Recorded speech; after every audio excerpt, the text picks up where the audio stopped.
স্বাগত ৭১ খেলা যুগে আপনাদের সঙ্গে আছি আমি ইহতিশাম সবুজ। পাল্লে গেলের উইকেটটা ভালোই পড়ছে টাইগাররা। মুমিনুলের দখলেই থাকলো দ্বিতীয় দিনটা। নাজমুল শান্তর পর সেঞ্চুরি পেয়েছেন টাইগার কাপ্তান। ওদের জোড়া সেঞ্চুরিতে বাংলাদেশ 4 উইকেটে 474 রান তুলে দিন শেষ করেছে। আলোক স্বল্পতায় প্রায় 2 ঘন্টা আগেই দ্বিতীয় দিনের খেলা শেষ হয়ে গেছে। নাহিয়ান বিন জসিমের রিপোর্ট।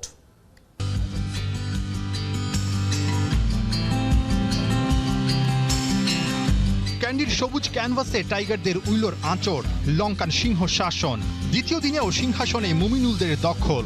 উইকেট শূন্য প্রথম সেশনেই শান্ত মুমিনুল 150 আর 100 রানের অর্জন গড়ে বড় সংগ্রহের হুঙ্কার দিয়েছে। গুরু রাসেল ডমিঙ্গোর মুখে হাসি ফুটেছে।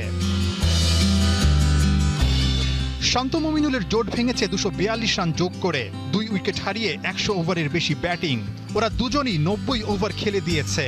দুজনের অবদানই 100-র উপরে। টপ অর্ডারের এমন ছবি দেখা গেল 18 বছর বাদে। সব শেষটা ছিল 2003 সালে পেশোয়ার টেস্টে পাকিস্তানের বিপক্ষে। 8 বছরের টেস্ট ক্যারিয়ারে এদিন মুমিনুলের প্রথম অ্যাওয়ে সেঞ্চুরি, চরম ধৈর্যের পরীক্ষা দিয়ে। ওর 11টা শতকের মধ্যে এটাই সবচেয়ে ধীর গতির। 304 বলে 127 রান করেছেন টাইগার কাপ্তান। তবে শান্তর ডাবলের আক্ষেপটা ডাবল হয়ে গেছে এমন আউটে। 28 রানে জীবন পাওয়া ইনিংসটা শেষ পর্যন্ত থেমেছে 163 রানে। 378 বল ফেস করে এক ইনিংসে সবচেয়ে বেশি বল খেলার রেকর্ডে শান্তর নাম এখন 4 নম্বরে। পরের মিশনটা ছিল ক্যান্ডির পাল্লে কেলেতে ভারতের করা সর্বোচ্চ 487 রানের সংগ্রহ টপকে যাওয়ার। মুশফিক লিটনের অবিচ্ছিন্ন 50 পার্টনারশিপে টাইগাররা সেই পথেই হাঁটছিল। আলোক স্বল্পতা দিনের শেষ 25 ওভার কেড়ে না নিলে সেই রেকর্ডটাও লিখা হয়ে যেত।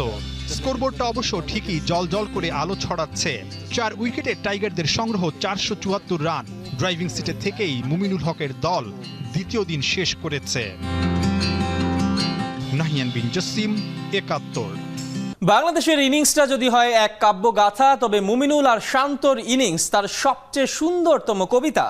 ওদের ব্যাটিং যেন রং তুলির আঁচড়, যার ছোঁয়াতে বাংলার ক্রিকেট হয়েছে বিভোর। ক্যারিয়ারের সর্বোচ্চ 163 রান করেছেন নাজমুল শান্ত, আর বিদেশের মাটিতে সেঞ্চুরির আক্ষেপটা মিটে গেছে মুমিনুল হকের। Bring about his downfall, but that length with 50 for Shanto. A little bit of drift and nicely punched through extra cover. That will be his 100. Almost flawless. Hardly put a foot wrong. Pick outside edge. Third sliver there and 150 runs for Shanto. 50 century রূপ নিয়েছে 150-তে। নাজমুল শান্ত ততক্ষণে পৌঁছে গেছে সাফল্যের চূড়ান্তে। বয়সটা সবে 22, 7 নম্বর test খেলছে। তার আগেই কত সমালোচনা, শুনেছে নিন্দা। শান্ত স্বভাবে শান্ত ছেলেটা অশান্ত হয়নি কখনো। ধৈর্যের পরীক্ষায় লেটার মার্ক তুলে আগের দিনের পাওয়া সেঞ্চুরিটা নিয়ে গেছেন 150-তে। ক্যারিয়ার সেরা ইনিংসটা থামে 163-তে। এই বয়সেই তিনি অগ্রজদের পাশে। মুশফিক, আশরাফুল কিংবা মুমিনুল নাম এসেছে শ্রীলঙ্কার বিপক্ষে সর্বাধিক রানের ইনিংস খেলে। আর পাল্লে গেলের হিসেবে তিনি তো বাংলার সেরা। এ উইকেটে তার থেকে বেশি রান আছে কেবল পাকিস্তানি ইউনিস খানের। অনূর্ধ্ব 19 বিশ্বকাপ থেকে আগমন, মাঝে আলো ছড়িয়েছেন ঘরোয়া ক্রিকেটে। বিসিবিও তার উপর বাজি ধরেছে। ফল আসতে শুরু করেছে 7ম টেস্টেই।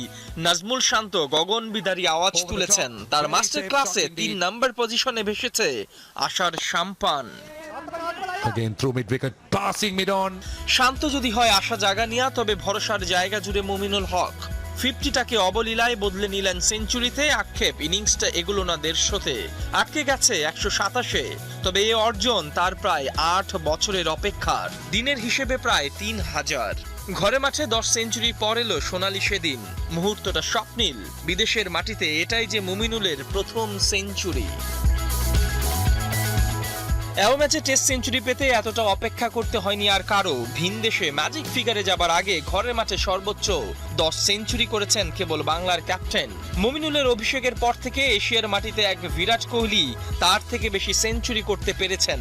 আর একটু সময় পেলে হয়তো ছোট্ট মুমিনুলই হবে বাংলা ছাড়িয়ে এশিয়ার ডন। আপাতত বাংলার ক্রিকেটে ওরাই বড় বিজ্ঞাপন। অনেক সমালোচনা টেস্ট ক্রিকেটে অবশেষে এতটুকু স্বস্তি এলো ওদের ব্যাটে। ইহতিশাম সবুজ, ৭১। টেস্ট ক্রিকেটে বাংলাদেশের সাম্প্রতিক পারফরমেন্স চোখ ফিরিয়ে নেবার মতো, তার উপর চলমান লঙ্কা সফরে নেই সাকিব আল হাসান। ছন্নসারা সে দলটাই এখন সুখী এক পরিবার, যেন লক্ষ্যপথে একই সুতোয় বাঁধা। সেই সব কিছুর পেছনে নাকি একজন কাজ করছেন জাদুর মতন। প্রায় 2 বছর পর জাতীয় দলের ম্যানেজারের দায়িত্বে ফেরা Khaled Mahmud Sujan. Riasad আজিমের report.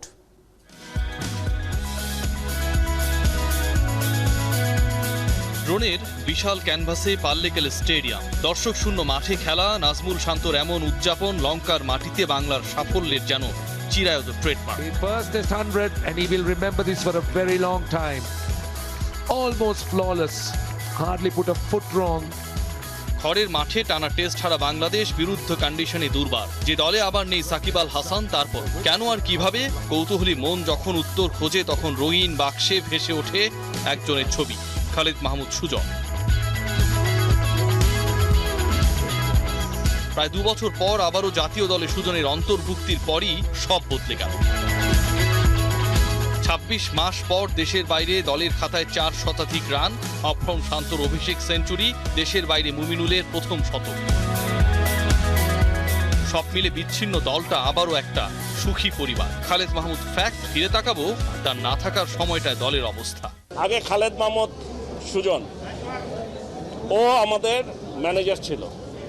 He was the link between team and the board. So এখানে প্লেয়ারদের সাথে ছিল, কোচের সাথে কি হচ্ছে না হচ্ছে আমরা সারাক্ষণ জানতে পারতাম। আমি অন্তত জানতে পারতাম কি হচ্ছে না হচ্ছে। এখন কিন্তু আমি জানি না, মাঠে নামার পরে জানতে পারি। নাজমুল হাসান বাবু নিজেই বলেছেন যে সুজন থাকতে এই গ্যাপগুলো হতো না, এখন যে গ্যাপগুলো হচ্ছে সেই গ্যাপগুলো অন্তত দূর হয়ে যাবে। অবশ্যই আশা তো করবো, মানে একটা গুড ম্যানেজারের তো কাজই থাকে, একটা গুড লিডারশিপ যে জিনিস করে। আমার হয়তো বা অনেক সময় আমার নিজে আগ বাড়িয়ে যেতে হবে অনেক কিছু, সেটা আমি যাই সবসময়। ওরা হয়তো প্লেয়ার অনেক সময় বিরক্ত হয়, শুনবে এত কথা বলে, এত কষ্ট করে কেন। তো বাট আমি চেষ্টা করবো। আমার সত্যি কথা বলতে, আমি যেভাবে আগেও করেছি চান্দিকা থাকার সময়, সেভাবে আমি শিখেছিলামও। এখান থেকে আমার অনেক এক্সপিরিয়েন্স হয়েছে। বাংলাদেশ যাতে জয়ের ধারায় ফিরে, সেটাই কাজ থাকবে। সুজন কথা রেখেছেন, প্রথম অ্যাসাইনমেন্টে এখন পর্যন্ত 100% সফল। রাসেল ডমিঙ্গোর ভোতা কোচিং দর্শন ছাপিয়ে সাফল্য পেতে প্রয়োজন একজন সত্যিকারের মেন্টর। চাপটা যেন সবচেয়ে বেশি কমেছে অধিনায়কের উপর থেকে।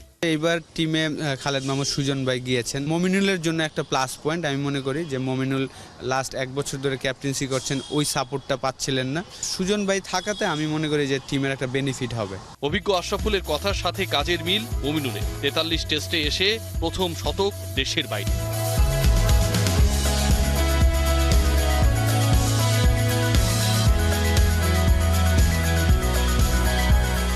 আর অভিষেক সেঞ্চুরিটা অবিস্মরণীয় করে রাখলেন নাজমুল শান্ত। খালেদ মাহমুদের অভিনন্দনের জবাব শান্ত দিলেন ব্যাট উঁচিয়ে ঠিকে।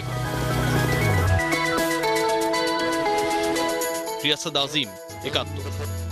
30 এপ্রিল থেকে মাঠে গড়াচ্ছে বাংলাদেশ প্রিমিয়ার লিগ ফুটবলের দ্বিতীয় পর্ব। 7 অগস্ট পর্যন্ত ফিক্সচার দিল বাফুফের ইচ্ছে 31 জুলাইয়ের মধ্যে লিগ শেষ করবার। আপাতত ঈদের আগ পর্যন্ত খেলা চলবে, এরপর এফসি কাপ আর জাতীয় দলের বিশ্বকাপ বাছাইয়ের কারণে বড় একটা সময় বন্ধ থাকতে পারে লিগ। উপলনন্দী রিপোর্ট। বিপিএল এর টেবিল টপ বসুন্ধরা কিংস মে মাসে ওরাই যাবে এএফসি কাপ খেলতে। ওদের স্কোয়াডেই জাতীয় দলের অধিকাংশ ফুটবলার। এএফসি প্লে অফ খেলবে ঢাকা আবাহনীও। সে কারণে 30 এপ্রিল লিগ শুরু হলেও মিড মে থেকে মধ্য জুন পর্যন্ত বন্ধ থাকতে পারে। অর্থাৎ বল মাঠে গড়ানোর 12 দিন পরই বিরতিতে যাচ্ছে বিপিএল এর দ্বিতীয় পর্ব। ইট ইজ এ রিয়ালিটি যে আমাদের দেশে এখনও জাতীয় দলে যখন বিদেশকে অংশগ্রহণ করতে যান অথবা ক্যাম্পিং হয়, সেখানে কোনো দলের ন্যূনতম একটি খেলোয়াড় থাকলেও সেও কিন্তু মাঠে নামতে রাজি হন না। এইটাই হলো আমাদের বটলনেক। এফসির সময় তো আপনার ছুটি থাকবে, সেখানে ঈদ উল ফিতরের ছুটি আছে, তো আপনার 5 দিন ছুটি আছে, সেই ক্ষেত্রে এখানে খুব একটা ব্রেক থাকবে না। করোনা ভাইরাসকে রুখতে আপাতত 28 এপ্রিল পর্যন্ত লকডাউন। সে কারণে 30 তারিখ থেকে লিগ শুরুর সিদ্ধান্ত। তবে বাফুফে কর্তাদের বক্তব্যে পরিষ্কার, লকডাউনের সময়সীমা যদি বাড়েও তারপরও বল ঠিকই মাঠে থাকবে। আমাদের হয়তো আগামী 25 তারিখ থেকে কিছু একটা পরিসরে হয়তো দোকানপাট খুলে যাবে। সেই ক্ষেত্রে সিরিয়াস লকডাউনের ম্যাটার্সটা আমি আসলে ওইভাবে আমরা চিন্তা করিনি। তবে লকডাউন যদি থাকেও সেই কারণেই কিন্তু আমরা যুব ক্রীড়া মন্ত্রণালয়ে চিঠি দিয়েছি এবং মতামতের জন্য। আমরা সেই মতামতটা অবশ্যই আমি আশা করছি একটা পজিটিভ ইন্ডিকেশন আমরা যুব ক্রীড়া মন্ত্রণালয় থেকে পাবো। লকডাউনের মধ্যেই অনেক ক্লাবই প্র্যাকটিস চালিয়ে গেছে, অনেকেই বন্ধ রেখেছে। 30 এপ্রিল লিগ শুরু নিয়েও মতভেদ দেখা দিয়েছে। তবে বাফুফে বলছে অন্য কথা, নতুন দিনক্ষণ ঠিক হয়েছে সব ক্লাবের সম্মতি নিয়েই। স্পেসিফিক একটি বা দুটো ক্লাবের অসুবিধার কারণ দেখিয়ে 13টি ক্লাবের যে পেশাদার লিগ সেটাকে আমরা আলোচনায় না আনাটাই মনে করি আমাদের বাস্তবসম্মত সিদ্ধান্ত হবে। তবে তারা বলেছেন যে তাদের প্লেয়াররা ট্রেনিংয়েই ছিল, আমরা হয়তো খুব সাময়িক ছেড়েছি, তবে সবাই কিন্তু খেলার পক্ষে এবং দ্রুত শুরু করার পক্ষে মতামত দিয়েছেন। কথা ছিল চলতি মাসের 9 তারিখ শুরু হবে লিগের ফিরতি পর্ব। তবে লকডাউনের কারণে 3 সপ্তাহ পিছিয়ে বল এবার মাঠে গড়াচ্ছে 30 এপ্রিল।